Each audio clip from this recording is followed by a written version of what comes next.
Un petit mot sur le déroulement de la future campagne. Est-ce qu'il y a des pointures du Parti Socialiste qui vont venir vous soutenir? Est-ce qu'il va y avoir des meetings ou est-ce que ça va être plutôt du porte-à-porte? Nous avons décidé de faire une campagne de proximité. Je pense que ça correspond bien à mon caractère. C'est depuis que je suis maire de cette ville, j'ai engagé des démarches autour du dialogue, de l'écoute et de la proximité. Et nous allons continuer une campagne en ce sens. Malheureusement, c'est l'abstention qui caractérise certains scrutins à Cergy. Il y a quand même un réservoir de vote. C'est aussi peut-être une élection un peu difficile dans le sens où le gouvernement Hollande est un peu en bas des sondages. Comment est-ce que vous abordez cette campagne? Alors, je sais très bien que la situation des Cergysois est difficile. Des problèmes d'emploi, des problèmes de logement, des problèmes de pouvoir d'achat.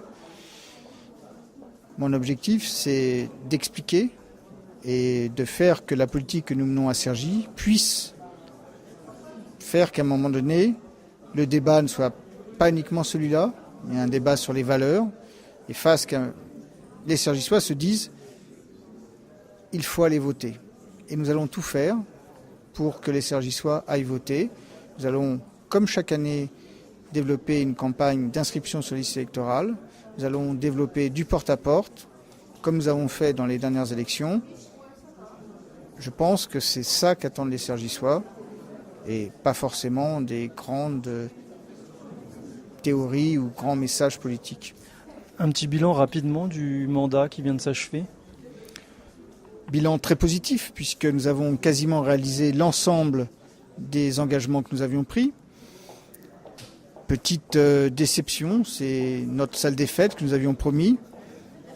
Nous avons les moyens aujourd'hui de faire cette salle des fêtes et fin 2015, nous aurons à Cergy enfin une salle des fêtes, ce qui pour une ville de 58 000 habitants est la moindre des choses. Les points faibles, les choses à améliorer? On a toujours des éléments d'amélioration. On a le travail que nous devons faire sur la voirie, c'est-à-dire à la fois les routes et les trottoirs. L'engagement que je prends, c'est de pouvoir faire 18 km de route, 36 km de trottoir lors du mandat prochain. Je pense qu'à ce moment-là, on arrivera à faire que sur notamment toutes ces dalles sur les trottoirs où lorsqu'il pleut, vous mouillez votre pantalon, tout ça sera terminé. Et je crois que c'est ça la priorité. Deuxième priorité, c'est qu'on a quelques points noirs aujourd'hui sur la collecte des déchets. Ces points noirs, on est en train de les régler. Et donc moi, je souhaite véritablement qu'à la fin du mandat prochain, nous n'ayons plus de points noirs et que la ville soit une ville propre et très agréable à vivre. Vos premières décisions au début du mandat, si vous êtes élu? Vous savez, les décisions, elles sont pour moi dans la continuité des actions que nous allons faire. Nous allons continuer les programmes de logement puisque, je le rappelle, nous sortons 500 à 600 logements, donc 2 grands programmes.